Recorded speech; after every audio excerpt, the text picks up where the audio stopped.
Generadores de ideas, en compañía. 3:36 de la tarde, y aparte de una sobredosis de chocolate, creo que a todos los venezolanos nos hace falta también una sobredosis de esperanza, de buena actitud para encarar pues toda esta situación que estamos viviendo desde hace tantísimo tiempo. Claro, porque tú sabes que el otro día estaba conversando con varios amigos y oyentes y les decía, bueno, nosotros en el programa tratamos de hacer un equilibrio. No podemos dejar de conversar sobre lo que sucede día a día en el país y en el mundo, porque obviamente somos parte de esto y tenemos que hacer también un poco de eco de lo que sucede, que a veces lamentablemente no podemos enterarnos. Pero también tenemos que conseguir maneras de llenarnos de una buena actitud que nos haga enfrentar las situaciones, porque no podemos quedarnos lamentándonos toda la vida de lo que pasa. Lamentablemente tampoco somos capaces y ni tenemos la posibilidad de tener todo en nuestras manos, pero sí podemos decidir con qué actitud lo vamos a enfrentar. Hace poco, precisamente, escuchaba una conversación muy interesante entre Oscar Misle, quien es educador, orientador, terapeuta, además de director de SECODAP, y nuestro compañero Román Losinski. Y bueno, también nos sentimos identificados tanto con eso que quisimos llamar a Oscar Misle para conversar, entre muchas otras cosas, sobre ese sentido y esa necesidad de esperanza que necesitamos los venezolanos. Por eso le damos la bienvenida y muchísimas gracias por estar aquí con nosotros, Oscar. Gracias a ustedes, Luciana, un placer, un honor además. Un placer y un honor el nuestro. Oscar, sabemos que la situación del país todos los días nos golpea muchísimo. Además que con una canasta alimentaria que sobrepasa el 1.000.000 de bolívares y sobrepasa los 14 salarios mínimos para una familia de 5 personas, a veces decimos, bueno, pero ¿cómo es posible? También escuchamos muchos conceptos que nos hacen pensar sobre lo que somos tal vez capaces de sentir frente a situaciones como esta, y a veces simplemente no escuchamos nada porque estamos encasillados. ¿Cómo a veces uno puede sentirse esperanzado cuando ve todo el panorama negro? Sí, ciertamente no es fácil, tal y como lo planteas, en una situación donde hay tantas limitaciones, tantas carencias, tanta violencia, poder mantener el estado anímico en condiciones donde no esté la tensión, la ansiedad, la angustia. Eso es una respuesta, pues, frente a las situaciones de frustración y de impotencia que se manejan. Ahora, la esperanza nos lleva a pensar más allá de la propia limitación. La esperanza es un estado anímico que me hace conectarme con cuál es el país que quiero tener, con qué relaciones, en qué condiciones para la familia personal, y en base a eso es la fuerza que me permite a mí, en esa dificultad, con todo ese panorama oscuro, gris, sombrío, poder tener la disposición para poder seguir hacer lo que tengo que hacer. Ustedes desde su espacio comunicacional, a mí desde el espacio de la comunicación, pero también desde el punto de vista educativo. Entonces eso es como una fuerza que te moviliza. El problema es que la esperanza muchas veces la asociamos con el resultado de una actividad específica. Si esa actividad no se da, entonces ya perdimos la esperanza. No, la esperanza tiene que trascender, ir más allá. Lo que podemos es vivir el duelo si no logramos lo que esperábamos, lo que soñábamos. Pero la esperanza como fuerza es necesario. La gente se pregunta, ¿es lo mismo esperanza que optimismo?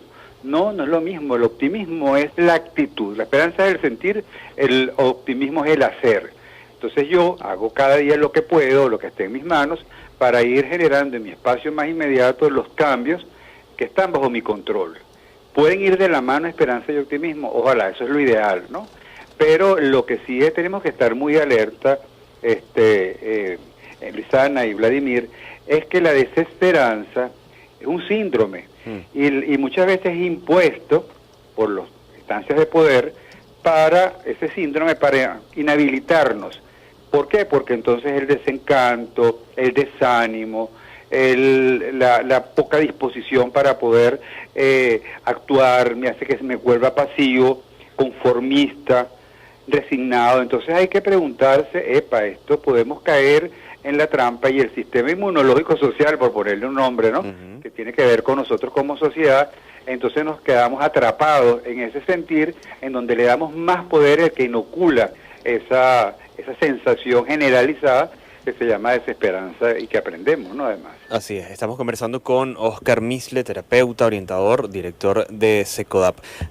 La vida, Oscar, pues no es una alegría constante. Todo el mundo tiene alzas, bajas, hay cosas que te vuelven a traer hacia la alegría, pero lamentablemente en el país creo que es una lucha constante por hacer que esas alegrías, que esos momentos buenos pesen más que los momentos malos. ¿Cómo puede hacer uno, tú como terapeuta, como orientador, para anclarse más hacia lo positivo y no dejarse llevar o arrastrar hacia lo negativo? Fíjate, lo que hacemos en Secodap, y hago yo también personalmente, desde el punto de vista personal y profesional, es ver en esta crisis, en esta situación difícil, cuáles son los puntos luminosos, ¿no?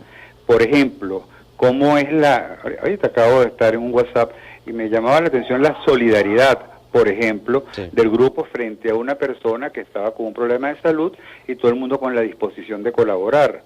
Pero eso lo ves tú en la cotidianidad. Entonces, el hecho de que la gente se movilice, que la gente comience a reflexionar y ser menos superficial, que comience también a sentir que hay más empatía hacia el dolor del otro. Esas señales que tú vas viendo, que hay que no solamente abrir los ojos, sino también abrir un poco el corazón. Todo esto te van mostrando que todo esto que estamos viviendo, difícil, complicado, más bien activa lo peor, pero también lo mejor de nosotros mismos. Entonces se trata de ir, lo que pasa es que yo cuando me toca trabajar con los muchachos se lo grafico con un tapiz de los guajiros, que tú ves el tapiz por detrás, por el revés, y ves puros puntos sueltos, pareciera que no hubiese conexión, parece un caos, pero cuando le das la vuelta empiezas a ver los relieves, los colores, las texturas, ¿no? Entonces pareciera que si vemos nada más una parte, pero no vemos el todo y no nos damos cuenta de lo que ha pasado durante estos días, la capacidad de movilizarse, las reacciones que puede haber desde el exterior, el hecho de las redes solidarias para apoyar determinadas causas, los profesionales que se ponen al servicio cuando hay protestas o cuando hay heridos para apoyar, lo hacen de manera voluntaria, van surgiendo una serie de señales que si tú las reconoces, eso te van llenando, te van diciendo, no, mira, el hecho de que las cosas estén mal, que haya carencia, no me hace desconocer o no me atrapa, de tal manera que yo no pueda reconocer las otras señales de vida y las otras señales de cambio que se van dando, que no son ni en la velocidad ni con la urgencia que quisiera, pues. Es cierto. Lo que pasa es que nosotros estamos muy llamados, Vladimir, a pensar en sucesos y no en procesos, ¿no? Algo rápido, instantáneo, que resuelva, que cambie, que aparezca alguien, que de repente cambie de manera mágica la situación, y eso no es realmente lo que transforma. Es como que tú estés enfermo y tú quisieras que sin tomar los antibióticos, sin hacer el reposo, sin tener la alimentación apropiada, tú pretendas que todo cambie milagrosamente. Se dan los milagros, pero tú tienes que pasar por el momento, inclusive por el dolor, para poder reconocer tus propias fortalezas internas. Además, Oscar, has hablado de un tema muy importante, o tal vez de muchos, pero hablando de procesos y hablando de cambios importantes, hay que tomar en cuenta que nosotros tenemos que demostrar un poco también lo que queremos y hacer algo por generar ese cambio, para dar el ejemplo a quienes el día de mañana pueden definitivamente hacer algo importante al respecto y tener esa posibilidad en sus manos, que son obviamente nuestros niños y adolescentes de hoy, a quienes en teoría deberíamos también enseñarlos a tener siempre esa esperanza y a trabajar con optimismo. Totalmente de acuerdo contigo, Luisana. Los niños aprenden lo que ven, ¿no? Y si ellos se dan cuenta que su papá y su mamá, su abuela es solidaria, es compasiva, es respetuosa, tiene un lenguaje, porque muchas veces hacemos lo que criticamos y actuamos precisamente de la misma forma de lo que queremos cambiar. Alex Rovira, que es muy interesante, él dice que existen las creencias, las falsas creencias sobre nosotros mismos, que son esas ideas que vamos adquiriendo inclusive desde pequeños. Tú no puedes, tú no eres capaz, tú no tienes la facilidad para expresarte. Entonces, claro, nos los vamos creyendo y eso nos va llevando, nos hace vulnerables frente, como decía, a esta imposición que hace que la desesperanza se haga presente. Pero también están los prejuicios, ¿no? ¿Cómo veo al otro? ¿Cómo le pongo al otro aquello que es? Proyecto aquello que el otro no es, pero que yo sí soy, entonces se lo proyecto al otro. Es que ustedes lo que hablan es con odio, es que ustedes son muy respetuosos, son muy intolerantes. Y resulta ser que el intolerante, el que habla con odio, el que es poco compasivo soy yo, pero le endoso eso al otro. Entonces revisarnos permanentemente, sobre todo en familia, para que estos momentos puedan ser inclusive educables para los niños. para ver de qué manera, si podemos hablar de democracia, de libertad, de participación, de ciudadanía. Creo que es un momento propicio para darle contenido real a eso y no una cosa abstracta, ¿no? Sí. Que significa la solidaridad en la comunidad que vivo, en el edificio donde vivo, en la casa, entre los miembros de la familia, el ser compasivo y respetuoso hacia el otro.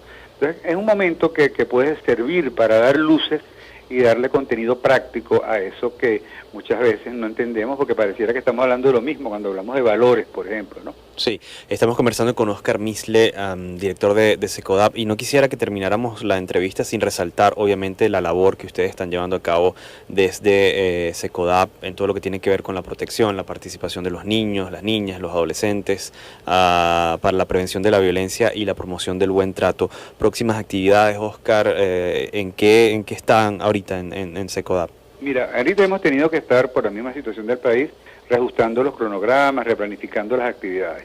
Lo que sí tenemos es un centro de atención psicológica, ¿no?, para las familias que estén trabajando pues, o viviendo situaciones de crisis. Tenemos además, hacemos permanentemente, si se meten, por ejemplo, en el Facebook de SECODAP o en el Instagram o el Twitter, se llama SECODAP, ¿no? Sí. Van a ver las actividades que estamos realizando, que están por realizarse. Y nosotros tenemos un símbolo que es el papagayo, y fíjate, significa la esperanza, una esperanza que se eleva, pero que está conectada a la tierra. Entonces, con los niños, ¿qué hacemos? Es un poco partir, ¿qué está pasando? ¿Cómo es lo que está pasando? ¿Qué estamos haciendo para que eso cambie? Y preguntarles a ellos en los talleres, en los conversatorios, en qué país sueñan y qué habría que hacer desde los espacios más cercanos a ellos para que esta realidad pueda transformarse. Y uno queda sorprendido porque nuestros niños están mucho más informados de lo que nos imaginamos. Sí.